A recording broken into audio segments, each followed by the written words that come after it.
raga'uu keenya gargaarsa keeti gargaarsa kee gargaarsa keeti gargaarsa kee sababnoollee buluu keenya araara keeti araara kee araara keeti araara kee sababnoollee buluu keenya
Maqaan keenya yookiin faabarsiiti.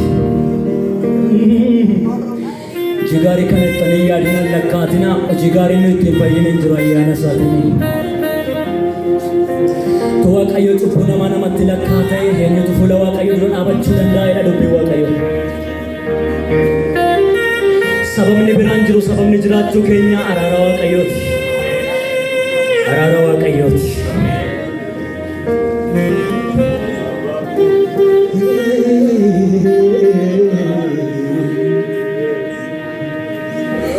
Anusina la bokona nkabu waimba sundumtu sina lanti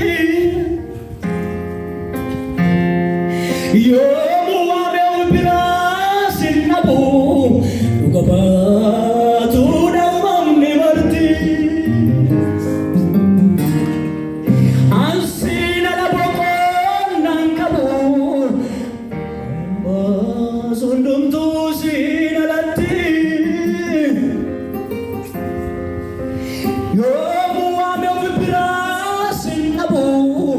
Ugabatu daumamni marti Bishani ade borof nakkarorau Lubbuun koo si dheebotti Guyyaa falkan garaan koo kan mooga'u baay'ina araara keeti Bishani ade borof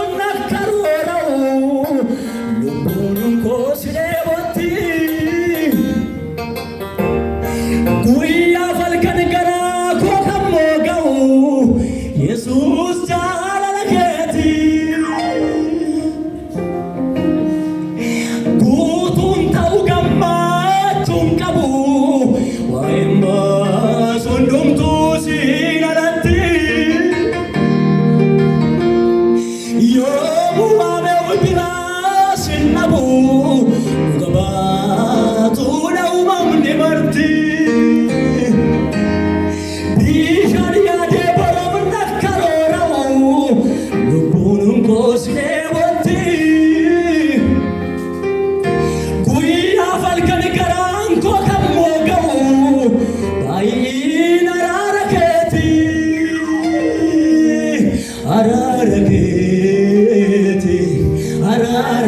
Araraketi, Oksan Fayukoti, Araraketi,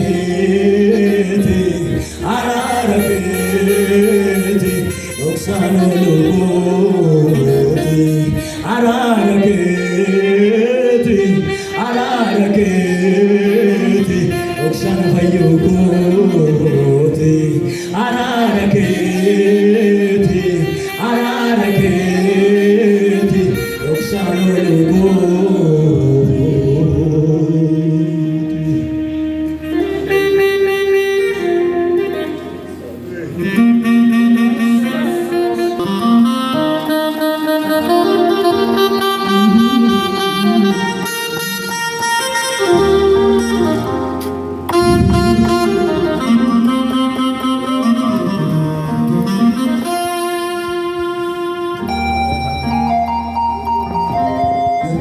Aku menjadi saudara bertemu itu bapa na wajib. Baru ku bangun di dalam segala. Araraketi, Oksan Fayukoti. Araraketi,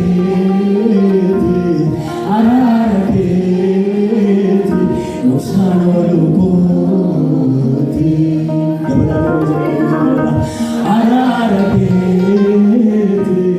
Araraketi, Oksan Fayukoti. Tola nafsi gitu tersana, namu malam jelayon kapuse. Wahai kamu nasib, ada uluk finake ulisi. Tola nafsi gitu tersana, niyan na tufa kayon kapuse. Wahai kamu nasib, ada uluk finake ulisi.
Arara